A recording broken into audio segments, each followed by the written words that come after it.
পুজো মানে অনেক কিছু, কত আনন্দ, কত ভালো লাগা, কত নতুন অনুভূতি।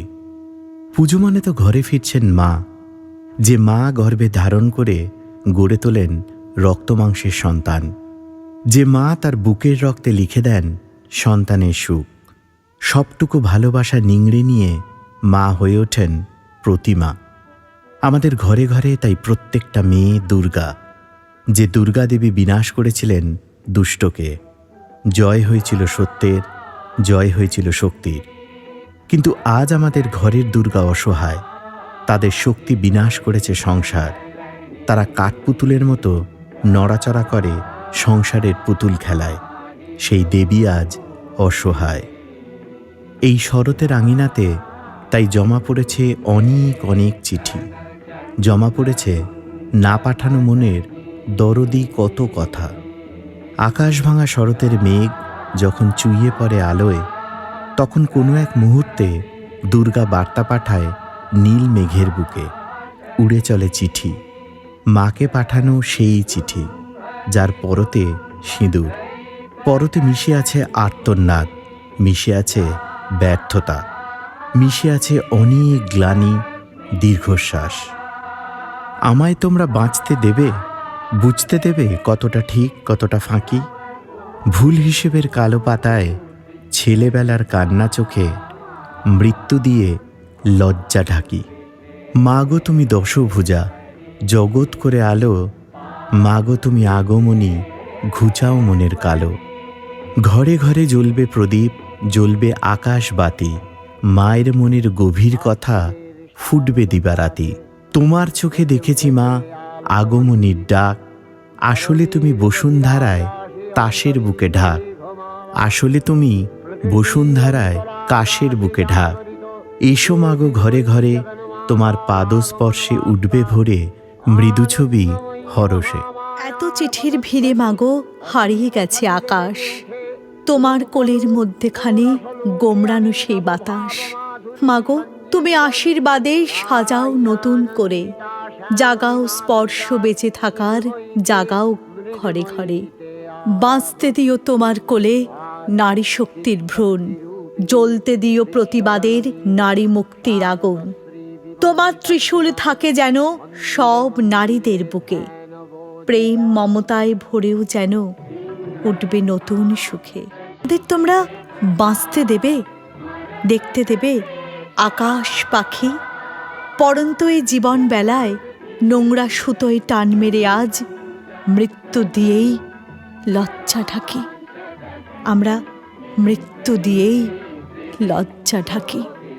মৃত্যু দিয়ে লজ্জা ঢাকি, মৃত্যু দিয়ে লজ্জা ঢাকি, মৃত্যু দিয়ে লজ্জা ঢাকি। আমায় তোমরা বাঁচতে দেবে, ছুঁতে দেবে ধূসর পাহাড়, কাজল আঁখি। শূন্য মনের ভুল হিসাবে রক্তমাখা শরীর ছেয়ে মৃত্যু দিয়ে লজ্জা ঢাকি, মৃত্যু দিয়ে লজ্জা ঢাকি। আমায় তোমরা বাঁচতে দেবে, বুঝতে দেবে কতটা ঠিক কতটা ফাঁকি। ভুল হিসেবের কালো পাতায় ছেলেবেলার কান্না চেপে মৃত্যু দিয়ে লজ্জা ঢাকি, মৃত্যু দিয়ে লজ্জা ঢাকি। কলম নয় অস্ত্র ধরেছি, করেই যাব প্রতিবাদ। আমি দুর্গা, 10 অস্ত্রে ভরা আমার 2 হাত। আমি অদিতি। ছোট থেকেই শাড়ি পরতে খুব ভালোবাসতো আমার পাগলি মেয়েটা। আমার একটা শাড়ি খুব প্রিয় ছিল ওর। মাঝে মধ্যেই শাড়ি গায়ে জড়িয়ে আমাকে দেখাতো আর জিজ্ঞেস করতো কবে পরতে পারবো। আমিও হাসতে হাসতে বলতাম একটু বড় হলেই অবশ্যই এই শাড়ি পরিয়ে আমি নিজের হাতে সাজিয়ে দেব ওকে। পয়লা বৈশাখের দিন যখন ওর বয়স 15, তখন পরিয়ে দিয়েছিলাম শাড়িটা। কি সুন্দর দেখাচ্ছিল ওকে, যেন সদ্যজাত ফোটা একটা ফুল, ফুরফুরে প্রজাপতির মতো রং বেরঙের। আমারই নজর লেগে যাচ্ছিল বারবার। মেয়ে খুশি হয়ে বলল, মা আমি সবাইকে দেখিয়ে আসি কি সুন্দর শাড়িটা লাগছে আমায়। আমিও হাসি মুখে ওর দিকে চেয়ে রইলাম শুধু। আমি এক্ষুনি আসছি বলে পয়লা বৈশাখের দিন সেই যে বেরিয়ে গেল মেয়েটা। তারপরেও ফিরেছিল রক্তমাংসের ডেলা হয়ে। ওই শাড়ি পরা যৌবনের সুন্দর রূপ সমাজের সহ্য হয়নি। ওরা ছিঁড়ে নষ্ট করেছিল ওর শাড়ি, যে শাড়িতে লেগেছিল ওর ছেলেবেলার গন্ধ, ওর মায়ের গন্ধ। সেই শাড়ি টুকরো টুকরো করে দিয়েছিল সমাজের উঁচু স্তরে থাকা উচ্ছৃঙ্খল কিছু ছেলে। আজও সেই শাড়ির টুকরো আমার বুকের মধ্যে করে বেঁচে আছি বিচার পাওয়ার আশায়। আমি সুচরিতা। বিয়ে করে আসার পর অনেক স্বপ্ন চোখে এসেছিলাম এক বাড়ি থেকে আরেক বাড়িতে। সেই বাড়িতে অনেক নিয়মকানুন, এক মাথা ঘোমটা, সবসময় মুখ দেখানোর উপায় কাউকেই ছিল না। একটা অদ্ভুত ঘেরাটোপের মধ্যে কাটছিল জীবন ছন্দ। পোশাক বলতে শুধুই শাড়ি। মেয়েদের জন্য আর কোনো পোশাক কি আছে? তাদের ধারণা ছিল মেয়ে মানুষ মানেই শাড়ি আর ঘোমটা। অনেক অনেক বছর মেনেও নিয়েছিলাম। জানতাম সত্যি সত্যি বুঝতে দেরি করেছিলাম। তারপর ধীরে ধীরে আমার মতো অনেক শাড়ি এবং ঘোমটার মেয়েদের বাঁচিয়ে তুলেছি, দেখিয়েছি আকাশ, বুঝিয়েছি আসল স্বাধীনতার মানে। আমার মতোই আরও অনেক মেয়ে এখন নিজের ইচ্ছে মতো পোশাক পরার সাহস পেয়েছে। এই যে এত বছর মেনে নেওয়া, কেন আমরা কি প্রথমেই প্রতিবাদ করতে পারি না? কেন পারি না? কেন মেনে নিই আমরা আমাদের স্বভাব বিরুদ্ধ জিনিস? আমি মাধবী, বাপ মা মরে যাওয়া একমাত্র মেয়ে। বিধবা পিসির অত্যাচারের হাত থেকে আমাকে বাঁচাবে বলেছিল আমার মাতাল প্রেমিক। একদিন দুপুরবেলা যখন পিসি ঘুমোচ্ছিল, অঘোরে ঠিক তখনই বারান্দার পিছনের নারকেল গাছটার কাছে এসে আমায় কথা দিয়ে যায় আমার মাতাল প্রেমিক। সে আমাকে বলে নিয়ে যাবে এক নতুন দুনিয়ায়, চোখে দেবে স্বপ্ন। আমার স্মৃতিতে সিঁদুর পরিয়ে সে আমায় দেবে নতুন জীবন, দেবে অনেক স্বপ্ন। বড়দিনের সন্ধ্যাবেলায় ওর হাত ধরে সেই স্বপ্ন চোখেই বেরিয়ে এসেছিলাম চিরজীবনের মতো। আমার স্বপ্নের বলি দিয়ে আমার প্রেমিক আমাকে রেখে গেছে এই চার দেওয়ালের নোংরা ঘরে। হাত বদল হতে হতে আমি এখন পাথর। আমার শরীর মন সবই যেন বিক্রি হয়ে গেছে। মাঝে মধ্যে এখনো খুঁজে বেড়াই আবার সেই প্রেমিককে, যার মিথ্যে কথার বেলুনগুলো আজও উঠছে আকাশের কোথাও কোথাও। জীবনের এই প্রহসনে আজও জবাব খুঁজে যাই নিজের অস্তিত্বের।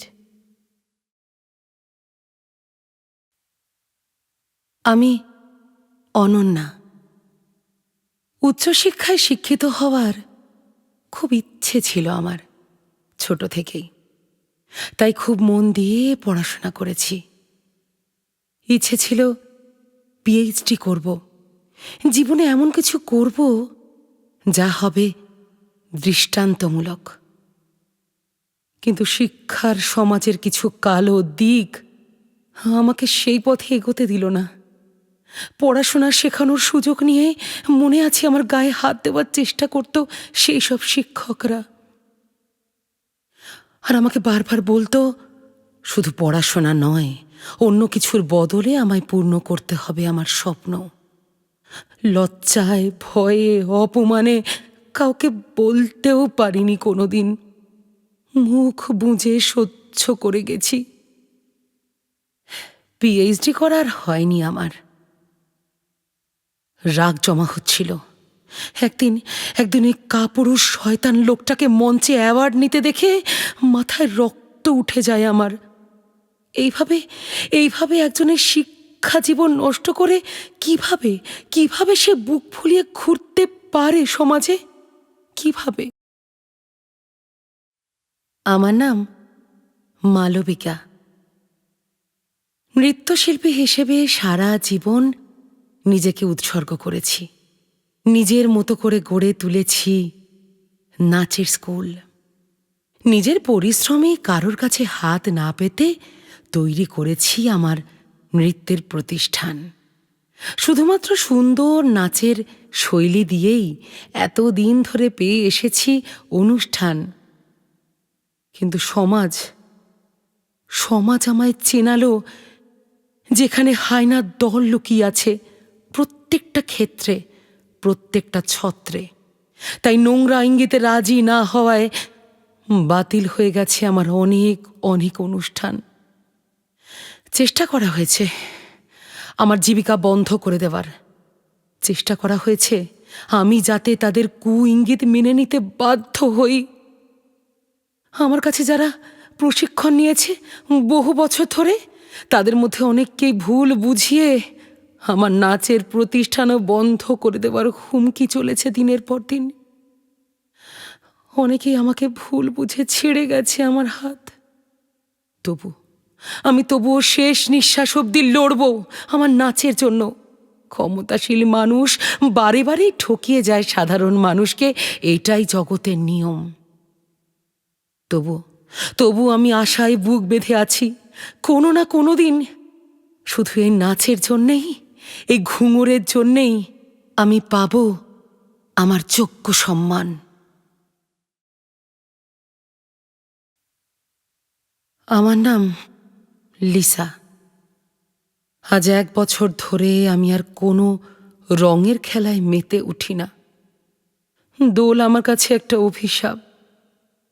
এই দোলের দিন আমার প্রাণের প্রিয় ছোট বোনকে আমি হারিয়ে ফেলেছি কিছু দুর্নীতিপরায়ণ মানুষের জন্য। আমার বোন ভীষণ ভালো ক্রিকেট খেলত। আমি খুব গর্ব করতাম।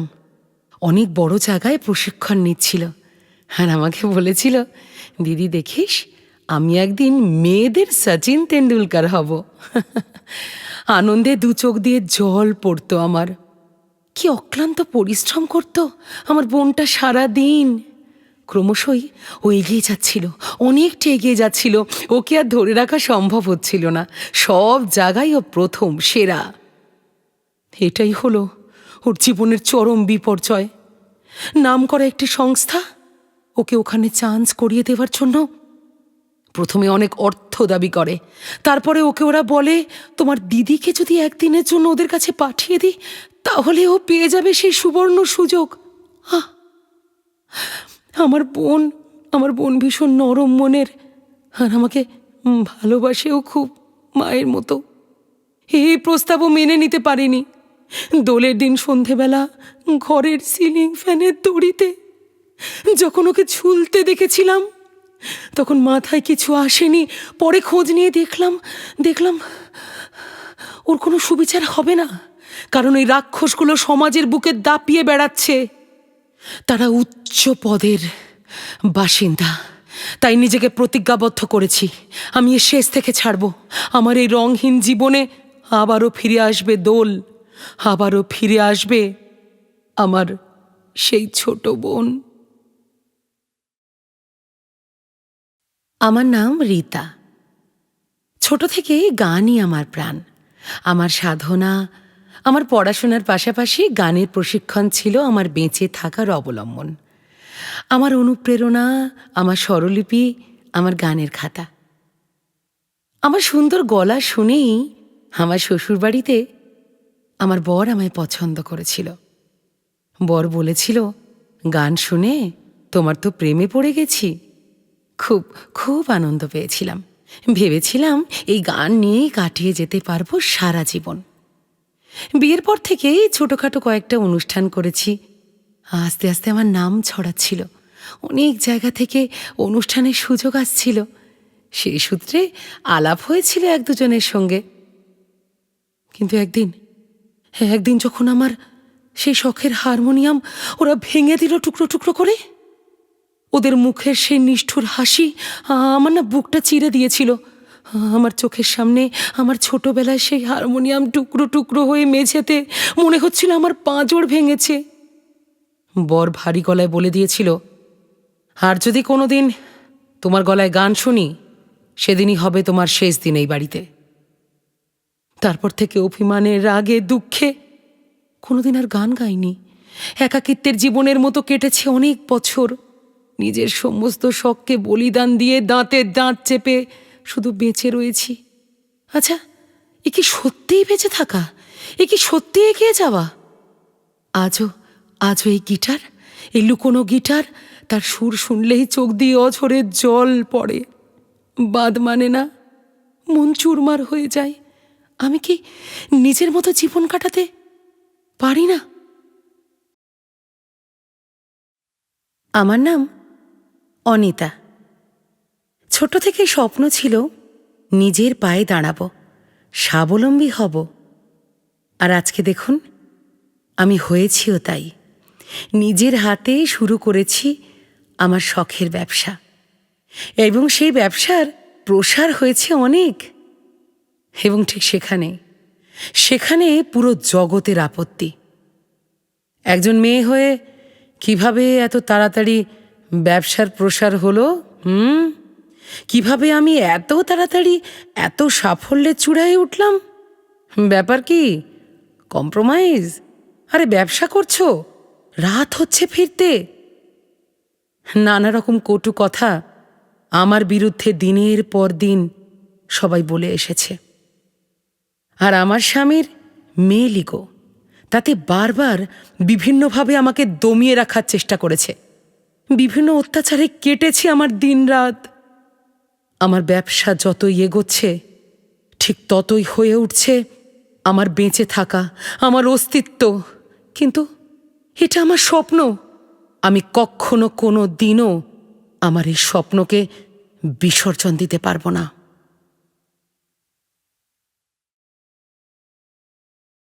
আমার নাম টিয়া। আমি থিয়েটার করছি সেই ছেলেবেলা থেকে। থিয়েটার আমার পুজো, আমার বেঁচে থাকার অবলম্বন। পড়াশোনার পাশাপাশি সেই ছোট্টবেলা থেকেই সমানভাবে এগিয়ে গেছি থিয়েটার, মঞ্চনাটক।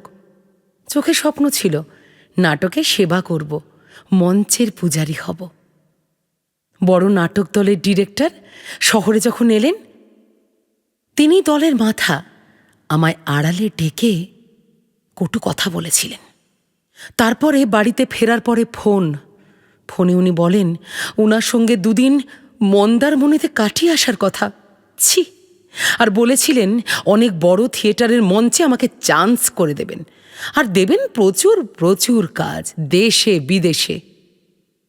আমি ওনার কথায় রাজি হইনি, এবং রাজি না হওয়াতে বারে বারে উনি আমাকে একই কথা বলে বিরক্ত করতে থাকেন। এবং তারই ফলস্বরূপ আমি তার সমস্ত কথার রেকর্ড করে সবাইকে শুনিয়ে দেওয়ার হুমকি দিই। ঠিক তখনই নামে বিপদ। তারপর থেকে কোনো রকম বড় নাটকের দলে আমি ডাক পাই না। আমার স্বপ্ন ভেঙে চুরমার করে দিয়েছেন ওই তথাকথিত চেয়ারে বসে থাকা ক্ষমতার চাদরে মোড়া পিশাচের মানুষটি। আমার কাজকর্ম সব আজকে বন্ধ। এই পুরনো কাজ আঁকড়ে আমি এখন পড়ে রয়েছি। কিন্তু কেন?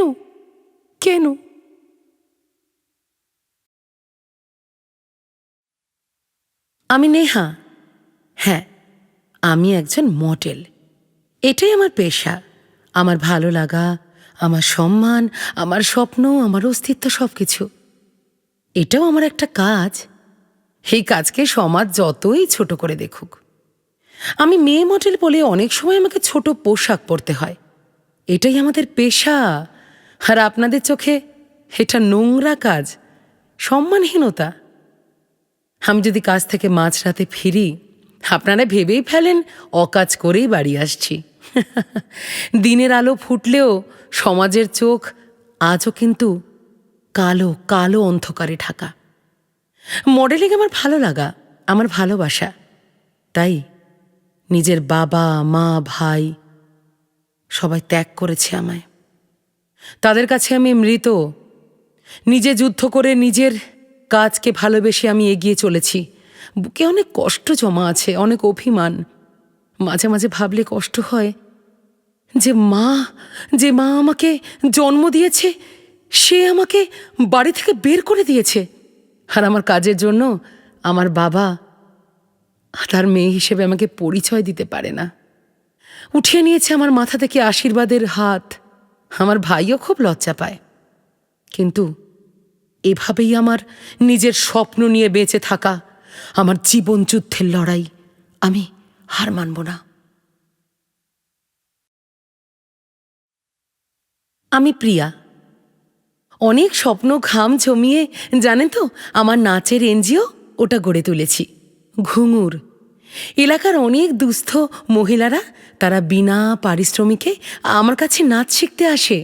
ওদের আগ্রহ, ওদের ভালোবাসা, ওদের নাচের প্রতি অধ্যাবসায় আমার চোখ জুড়িয়ে যায়। একটা, দুটো, তিনটে থেকে এখন অনেক মানুষ আমার এই ঘুঙুর নাচের দলের সঙ্গে যুক্ত। আমার ঘরের ছাদ, সেই ছাদেই আমি গড়ে তুলেছি আমার এই এনজিও। খুব সুন্দরভাবে প্রত্যেক দিন ওরা আসে প্রশিক্ষণ নিতে। কিন্তু পাড়ার প্রমোটার, তার চোখ পড়েছে এই একা নাচের দিদিমণির ওপর। নানা রকম ছলে বলে কৌশলে এই বাড়ি প্রমোটিং করার ইচ্ছা। ঠান্ডা গলায় সে আমাকে ভয় দেখিয়েছে বহুবার। রাস্তায় বেরোলে হুমকি দিয়েছে বাড়িতে আর ফিরে না আসার। সে ব্যবস্থা অনায়াসে সে করে রেখেছে।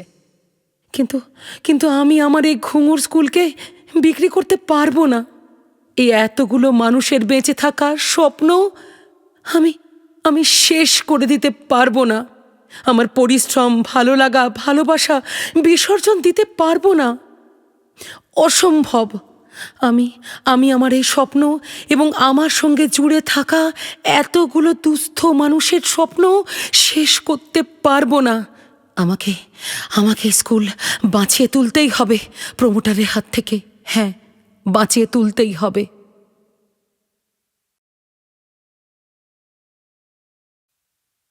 আমার নাম সুরমা। জানেন তো, আমি মা হতে চলেছি। আজকে বেশ রোদ ঝলমলে দিন। রোদের আলো টুকরো টুকরো হয়ে ছড়িয়ে পড়ছে আমার গলায়, মুখে, সারা শরীরে। কিন্তু আমার মনে আজকে কালবৈশাখী, দু চোখে আগুনের স্রোত। আমার গর্ভে যে তিল তিল করে জড়িয়ে রেখেছে তার হৃৎপিণ্ড, আজকে তার পৃথিবীর মাটি ছোঁয়ার দিন। কিন্তু অজানা আশঙ্কায় এক একটা মিনিট যেন মনে হচ্ছে এক একটা যুগ। এই ঘরের বাইরে অপেক্ষা করছে যে মানুষের দল, অমানুষের দল। মেয়ে জন্ম হলে সারা জীবনের মতো আমার সঙ্গে সম্পর্ক ছেদ করবে। মেয়ে তো আর মানুষ নয়, শুধুমাত্র নড়াচড়া করা একটা মাংসপিণ্ড। তাই মেয়ের জন্ম এক বিষাদ, লজ্জা। কিন্তু আমি তো মা। আমার কাছে তো সব সন্তানই সমান। সমাজের চোখ পড়েছে এই নোংরা ভ্রূণ খেলায়। আমার নাম অর্পিতা। খুব খুশি ছিলাম, খুব আনন্দে ছিলাম। 7 মাস এই বাড়িতে বিয়ে হয়ে এসেছি, অনেক স্বপ্ন নিয়ে। প্রথম কয়েকটা মাস কি সুন্দর কেটেছিল, কি ভালোবাসা জুটেছিল আমার এই অভাগা কপালে। তারপরেই অত্যাচারের চাদর অল্প অল্প করে মুড়েছে আমাকে। আমি জীবনের কাঠগড়ায় দাঁড়িয়ে শুধু ভেবেছি, পড়াশোনা শিখলাম, কি করতে পারলাম। বাবা মাকে অনেকবার বলেছি এ কথা। বাবা মা বলেছে, একটু মানিয়ে নে, শ্বশুরবাড়িতে বরের সাথে সকলের সাথে একটু মেয়েদের মানিয়ে নিতে হয়। আর কোনো অন্য কথা শুনতে পাইনি আমি। আমার জীবন কি এতটাই নগণ্য? ওরা আমাকে শেষ করে ফেলবে। গতকাল সকালবেলা সিঁড়ি দিয়ে উঠে যখন ছাদে যাচ্ছিলাম, স্পষ্ট শুনতে পাই আমার শ্বশুর, শাশুড়ি, বর ওরা তিনজন আলোচনা করছে। আমাকে আমাকে ওরা পৃথিবীর বুকে আর রাখতে চায় না। আমার বাবা যে পণ দেবে বলে প্রতিশ্রুতি দিয়েছিল তা চোকাতে পারেনি, এবং তাই জন্যে আগুনের লেলিহানে ওরা আমাকে ঠেলে দিতে চায়। হায় সমাজ, তোমাদের মুখে সপাটে একটি চড়। আমি মারতেই পারতাম, কিন্তু মারতে পারিনি। কেন কেন আমার মৃত্যুর জন্য আমি অপেক্ষা করছি? আমার কোথাও যাওয়ার জায়গা নেই কেন? এই প্রতিবাদ কবে করব আমরা? আমার নাম মিলি। আমি কোনোদিনও অন্যায়কে মেনে নিইনি। আমার চোখের ভেতর আছে আগুন। তাই কোথাও কোনো অন্যায় দেখলে তাকে প্রতিবাদের জন্য রুখে দাঁড়ানো আমার সহজাত প্রবৃত্তি। সেদিন যখন পাড়া দিয়ে ফিরছিলাম টিউশনি করিয়ে, শুনতে পাচ্ছিলাম একটা গোঙানির শব্দ।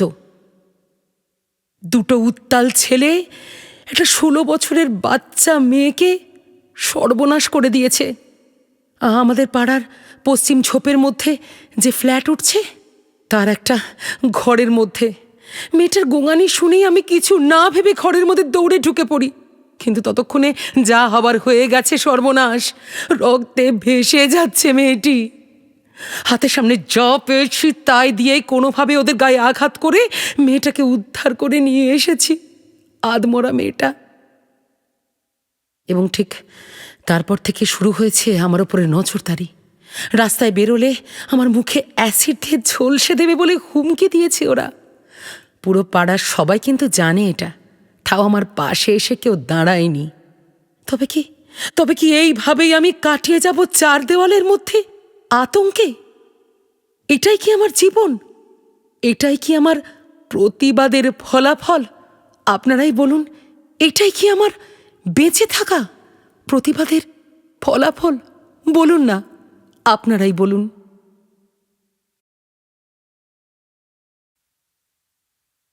আমার নাম রিনা। আমি 2 পুত্র সন্তানের মা। হ্যাঁ, গর্বিত 2 পুত্র সন্তানের মা। সারাটা জীবন বুক উজাড় করে মানুষ করেছি বাপ হারা 2 ছেলেকে। নিজে আতপেটা খেয়ে জীবনের সেরা মুহূর্তকে বালিশের নিচে রান্নাঘরে খাবারের থালায় বিসর্জন দিয়েছি। তারপরে সেই শিশুরা হলো যুবক, ধীরে ধীরে লোক। আমার কাঁধে ভর করে নিজেদের শখ, আহ্লাদ, স্বার্থ সব গড়ে নিল আমার 2 সন্তান। ক্রমে তারপরে টাকা, লোভ, স্বার্থ এগিয়ে যাওয়া কড়া নেড়েছে ওদের দরজায়। একে একে নারীর স্পর্শ ছিন্ন করে বাড়ির বাইরে আলাদা আলাদা পৃথিবী করে তুলেছে আমার 2 পুত্র সন্তান। আমি বৃদ্ধা, একাকিত্বে ভোগা একজন মহিলা, মা। সন্তানদের মানুষ করার প্রতিদানে পেয়েছি বিরক্ত এড়িয়ে যাওয়া। আমার শরীর খারাপে ফোন করাতে আমার 2 ছেলে বলে আমায় হাত খরচা পাঠাবে, তবে তাদের ঘরের দরজা বন্ধ। আমায় যেতে হবে বৃদ্ধাশ্রমে। তাদের অজস্র ঠিকানা আমাকে ফরওয়ার্ড করে দেয় আমার 2 ছেলে। বৃদ্ধাশ্রমের অজস্র ঠিকানা ফরওয়ার্ড করে দেয় আমার 2 সন্তান।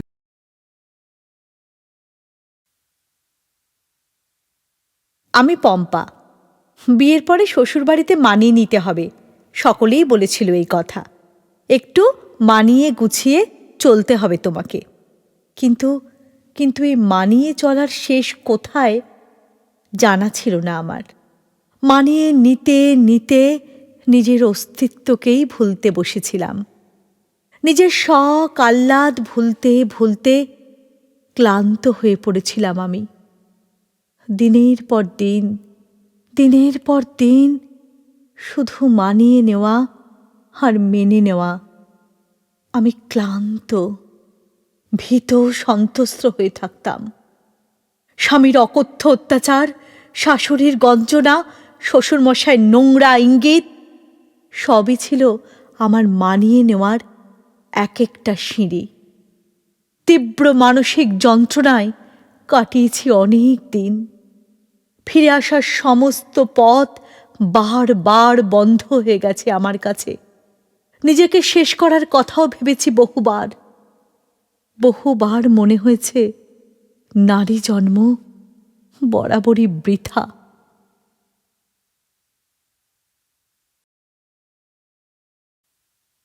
আমি অনন্যা, ভালোবেসেছিলাম, খুব খুব ভালোবেসেছিলাম, অন্ধের মতো, পাগলের মতো। বিশ্বাসও করেছিলাম ঈশ্বরের মতো। আমার ভালোবাসা আমার তরফ থেকে ছিল একেবারে পবিত্র। প্রেমিকের মিষ্টি কথায় ভুলে গেছিলাম সমস্ত কিছু, সমস্ত ব্যথা। ভুলে গেছিলাম জীবনের সবটুকু না পাওয়া। খুব সুন্দরভাবে উপভোগ করছিলাম জীবনের সমস্ত প্রেম। ছোট ছোট বিকেলে সেই সময়গুলো আমার সারাদিনের সমস্ত ক্লান্তির অবসান ঘটাত। একদিন তার কথায় রাজি হয়ে তার সঙ্গে একান্তই ঘনিষ্ঠ সময় কাটানোর জন্য আমারও ইচ্ছে জাগে। সেও আমাকে স্বপ্ন দেখায় সারা জীবন সে আমার পাশে থাকবে। ভরসার হাত ধরে তার সাথে ভালোবাসার সময় কাটানোর জন্য দু চোখে স্বপ্ন নিয়ে কাটিয়েছিলাম। তার পরদিন থেকেই সেই প্রেমিকের ফোন বন্ধ। কোথাও কোনো খোঁজ নেই। দিনের পর দিন। দিন দশেক বাদে হঠাৎ তার ফোন আসে আমার ফোনে। আমার সঙ্গে কাটানো সেই ঘনিষ্ঠ মুহূর্তের ছবি সে নাকি আমাকে না জানিয়ে তার মোবাইলে বন্দি করে রেখেছে। আমি যদি তাকে পরিমাণ মতো টাকা না দিই তাহলে সেই ছবিগুলো সে সোশ্যাল মিডিয়া এবং আমার সমস্ত বন্ধুদের কাছে পাঠিয়ে দেবে। যত তাড়াতাড়ি সম্ভব আমি যেন তার হাতে তুলে দিই আমাদের ঘনিষ্ঠ মুহূর্ত বাঁচানোর সেই সব মূল্য। হায় রে প্রেম।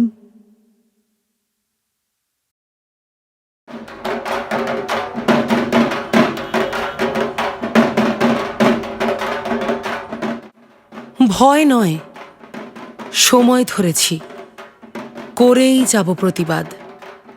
আমি দুর্গা, 10 অস্ত্রে ভরা আমার 2 হাত। ভয় নয়, সময় ধরেছি, করেই যাব প্রতিবাদ। আমি দুর্গা, 10 অস্ত্রে ভরা আমার 2 হাত।